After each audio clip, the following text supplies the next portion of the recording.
కర్నూలు జిల్లా ఎమ్మిగనూరు నియోజకవర్గం ఇన్ఛార్జి మాజీ ఎంపీ బుట్టా రేణుక విస్తృత పర్యటన చేపట్టారు. పట్టణంలో ఇటీవల కురిసిన వర్షాలకు చేనేతల మగ్గం గుంతల్లోకి నీరు చేరి నష్టపోయిన చేనేతల ఇళ్లను పరిశీలించి వారి కష్టాలను అడిగి తెలుసుకున్నారు. అనంతరం బుట్టా రేణుక మాట్లాడుతూ చిన్నపాటి వర్షం కురిసినా నేతల ఇళ్లలోకి నీళ్లు చేరుతున్నా కూటమి ప్రభుత్వం పట్టించుకోవడం లేదంటున్నారు.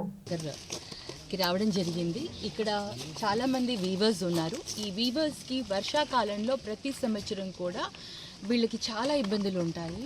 మగ్గంలోనే నీళ్ళు వచ్చేస్తాయి.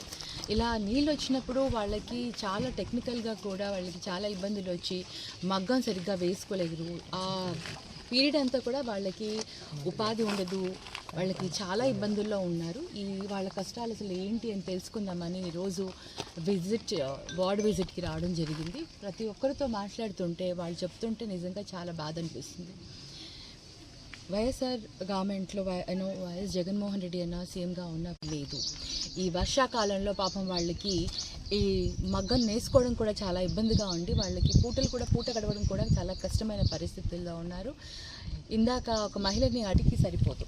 సో వాళ్ళకి చాలా అసలు గవర్నమెంట్ సీరియస్గా ఆలోచించి ఇలాంటి ప్రాంతాలలో ఎక్కడైతే చాలా ఇబ్బందిగా ఉందో ఆ ప్రాంతాలలో డెఫినెట్లీ స్పెషల్ ఫోకస్ పెట్టి వీళ్ళకి ఆర్థికంగా ఆదుకోవాల్సిన బాధ్యత గవర్నమెంట్ తీసుకోవాలని మేము కోరుకుంటున్నాము. తప్పకుండా వీళ్ళకి ఆర్థిక సహాయం అందించాలి.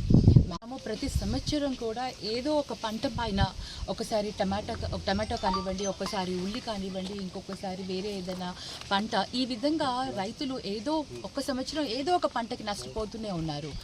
మనం ఎప్పుడైతే కనీస మద్దతు ధర మనం రైతులను నిజంగా ఆదుకునే స్థితి మటుకు రావట్లేదు.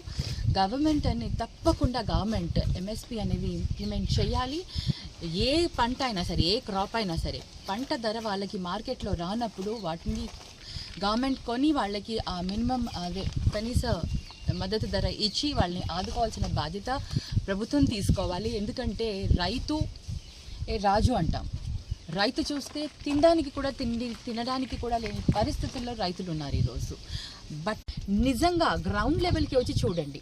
మీరు మీ ఎమ్మెల్యేల ద్వారానే తెలుసుకోండి నిజంగా వీళ్ళు వికలాంగులా కాదా. పోనీ అలా తెలుసుకున్న తర్వాతనే వాళ్ళకి అందించండి.